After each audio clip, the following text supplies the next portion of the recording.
guys, this is Christine from A Naturally Balanced Dog, and today I am going to make a homemade recipe for you for dogs. And one of the reasons that I started up this channel is I have been helping people with creating recipes for their dogs for almost 19 years. However, back then, we didn't have as much information as we do now. Back then, there were certain modules and recommendations about rotating diets and an 80-10-10 diet and prey modules and barf diets and so forth. And so a lot of it was guesswork. And one of the things that I've noticed watching YouTube, there are a lot of people making recipes. And one of the things that I struggle about is I think it's great that people are out there looking to make homemade meals for their dogs. But the reality is, if the meals are not a balanced meal, your dog is going to have nutritional deficiencies. And that can really cause harmful effects. And it might be something that you don't notice immediately, but as the dog gets older, you begin to see chronic issues that your dog has due to that. So I challenge those people who are out there making recipes to include a nutritional panel so that you can see that your dog's food is complete in the menus that they're making for you. So it all sounds great, but the reality is it can still be harmful. So today, as I am making the recipe, at the end I will give you a nutritional panel so that you can see that this meal is complete and balanced for your dog. And if in case you see me looking around, whenever I'm doing these videos, my dogs get interested. So they're like, ooh, what do you got, Mom? So this meal that I'm making is pork, and it is based on a 583 calorie per day meal. And so in order to truly make a recipe that is balanced, you have to know what your dog's calorie count is or the intake that they need for that day, and then you create the meal based on that. Otherwise, it's just guesswork and you could be overfeeding or underfeeding or anything of that nature. So I created a recipe here for you, and we'll give you the amounts so that you can make this for a dog. And again, it's based on 583 calories. And so I always wear gloves if you're working with meat, because we do want to make sure that we have all of the sanitary issues that people are nervous about, salmonella and other bacteria. But the reality is, it's no different than handling the meat that you would for your family. So the first thing that we're going to do here is it is a pork meal. So in order to create the meal, the things that you're going to need here is a scale. I got my scale at Target for probably about it's probably about 12 bucks. You should have a good sharp knife and a cutting board. I use a cutting board that is made out of like a resins or plastic material for cutting meat, because it can go through the dishwasher and you can make sure that it's cleaned well, versus utilizing a wood which cannot go through a dishwasher, and we don't want any bacteria sitting in there. So we want to use the proper materials. So I'm going to show you kind of a couple of different ways that you can serve. I have pre-measured most of my ingredients here so that we don't have to waste time on that. So the first thing is we are working with about 5.73 ounces of pork. And so there are different grades of pork that you can get at the grocery store. So the nice thing about the pork is it just really has some good fat content in there, which is really important to have good healthy fats for your dog. So what I'm going to do is again show you a couple of different ways that you can serve depending upon your dog and what your dog's likes are. So what I do is just kind of cut it up into chunk size. That is just kind of depending on your dog's size. That would be depending on how small that you want to cut that up. So we're going to have, again, this is 5.75 ounces of pork.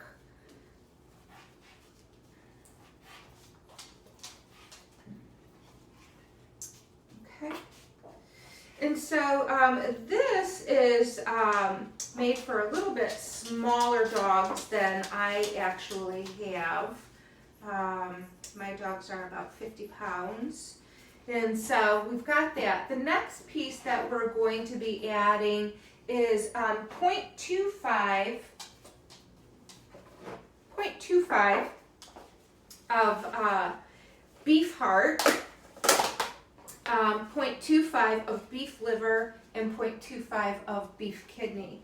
So I already have that kind of chopped up. Again, I already pre-measured this out. So I'm just going to cut these into smaller bite size. If you get one of those dogs that is a gulper, I don't really care how small it is. They're just going to kind of gulp that up. Do you have one of those dogs? One of my dogs is a very slow eater. He takes probably about a good 25 minutes for him to eat his meals, whereas the other two are done in probably about 3 to 5 seconds. They don't even get the joy of all the love that you put into creating these meals here for for your dog. But anyways, so again, this is 0.25 of beef liver, beef heart, and beef kidney. These are things that you could buy at your grocery store, particularly your ethnic grocery stores. So if you have like a Hispanic or grocer in the area, this is generally where you can find a lot of the ingredients. So as I make meals, my preference is to try to create meals where you don't have to like order your food online and have it sent to you through, because there are some companies that are out there that you can purchase, like kangaroo and alligator, and have that sent to your home. So, all right, moving on. The next piece here is that we need to add 0.5 ounces of spinach and 0.5 ounces of Swiss chard. And so what I do is, dogs don't eat salads like we do. So what I do is I put it through my food processor. And so that's what I'm going to do. I chop it up nice and small, and I just need a lid.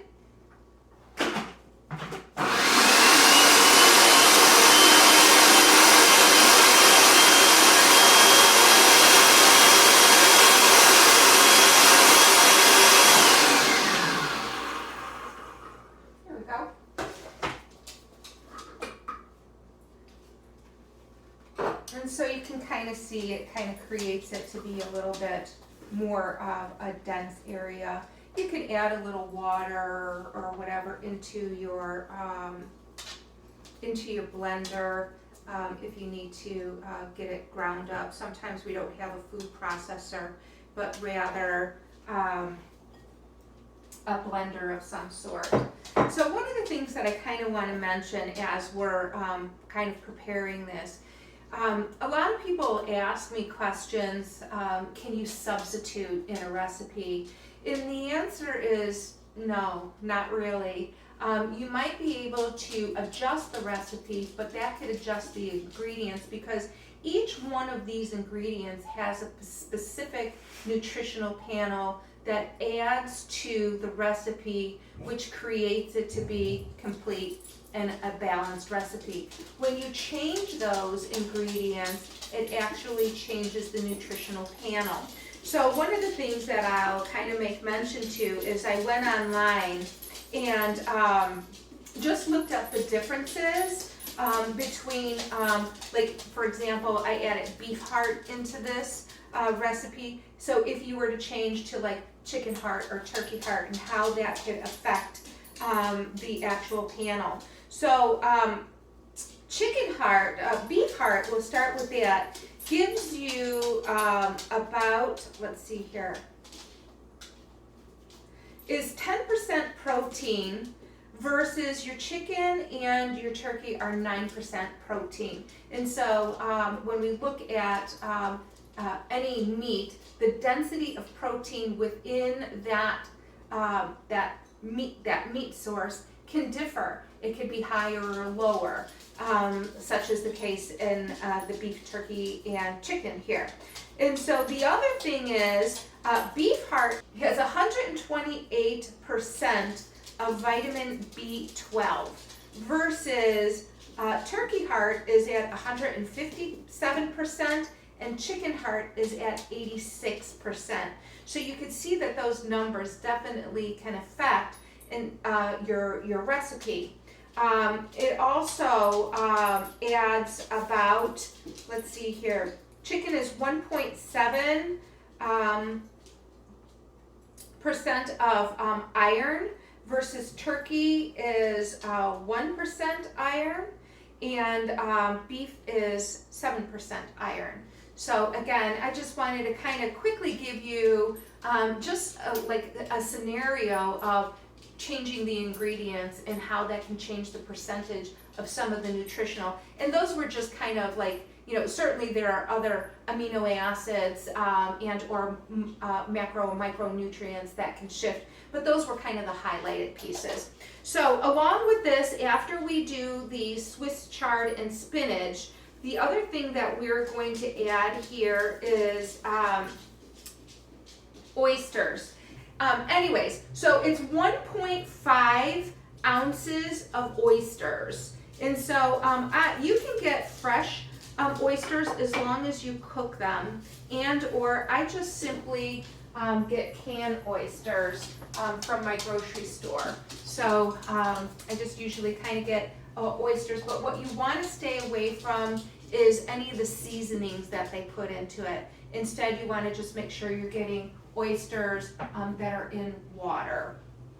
All right, so we have our pork, we have our, which is our protein source. The beef heart, the liver, and the kidneys are great for your amino acids.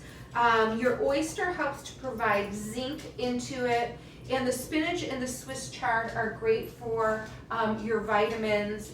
The next thing is an egg. And so some people do raw eggs, and that's okay if you do. However, I prefer doing a quick boil. And so I just boil my water, I throw the eggs in for 3 minutes, and then I take them out. And so again, you can chop this however you would like to in little pieces. I put it through the food blender because I leave the shell on it. So actually the shell provides you with some great nutrients such as calcium. I'm going to turn this on here.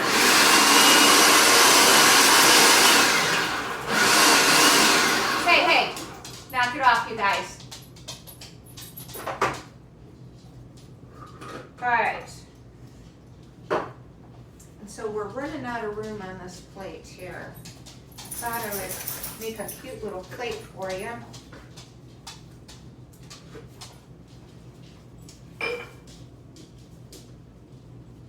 So we got our eggs. Now with that, because you're working from a caloric standpoint, a lot of times you cannot actually put as much food is needed to meet those daily requirements. In other words, you know, you might have to add so much ingredients in order to get the recommended nutrients for that particular meal. So instead of, let's say, for example, you know, if you're working with fish to get your omega-6, maybe you have to actually add more ingredients, and you're not going to then meet your caloric level. It will go over the calories per day. So instead, sometimes you have to rely on nutrients. Now, one of the only ways that you can get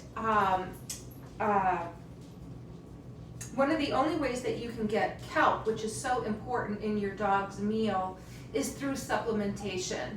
And so in this particular case, we are going to add kelp. So I use the Now brand, and so what I'm going to do is just add the kelp necessary. I didn't write it down on my form here, but I will put it at the end of the video, how much kelp for this particular recipe.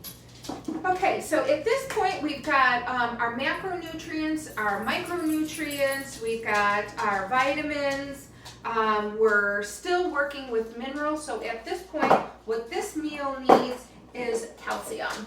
And so what we needed was 1.25 bone. What I used here is should be using turkey neck. However, for the sake of the video, I didn't have a turkey neck, but I do have a duck wing. So I'm just going to add that into my recipe.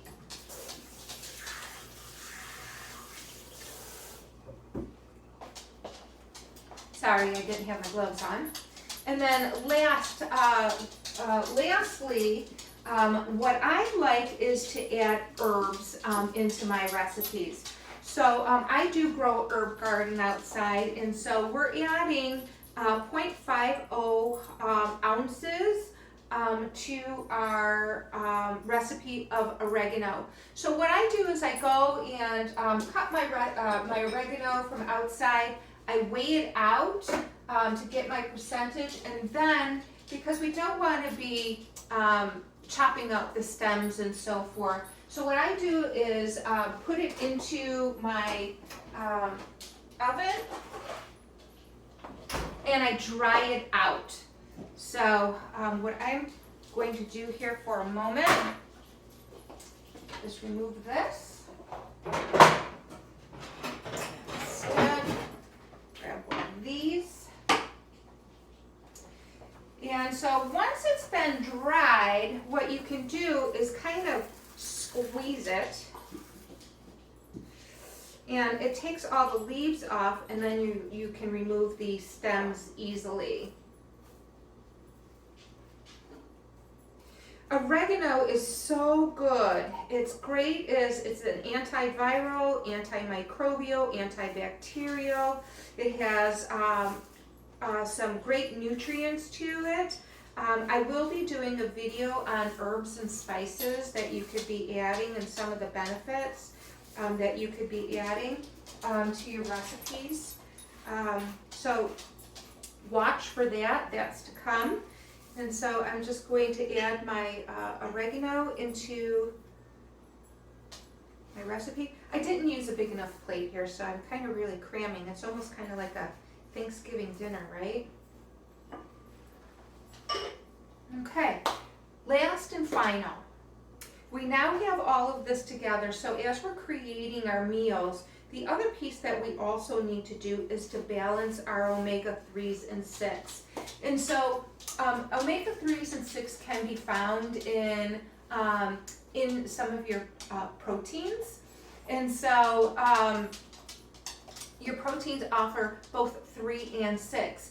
Now, interestingly, I was reading about these studies, and the thing that I found was factory farmed meats actually have a higher level of omega-6s versus the pasture-raised, fresh-fed animals have a higher rate of omega-3s. And so we want the omega-3s in our body. Omega-6 is inflammatory. So if you have a dog that has nutritional deficiencies, cancer, any kind of immune issues, you want to make sure that you're feeding clean meat so that you're getting the nutrition that you're needing. That was just kind of a little add-on. It really has nothing to do particularly with this recipe, but it was just kind of an interesting thing as you're selecting your foods as to what types that you want. But in order to balance out this particular recipe, and so it's a 0.25 teaspoons of omega-3. So I'm doing a wild-caught omega-3 fish oil, and so I am just going to add what I need, and we are just going to top off this meal with the fish oil. And there we go. This is our meal. We got our pork and our organ meat, which is so important, your eggs, your oysters. Now, some people can serve it in this manner. The other way to serve this is actually ground. So you can either serve it in its whole form, or you could take this whole entire thing, throw it into your food processor, grind it up. And I will do this way with dogs that eat around the greens. In other words, they'll eat everything except the spinach or chard or whatever. So then instead, I just grind it up and make it into a patty. So here we go.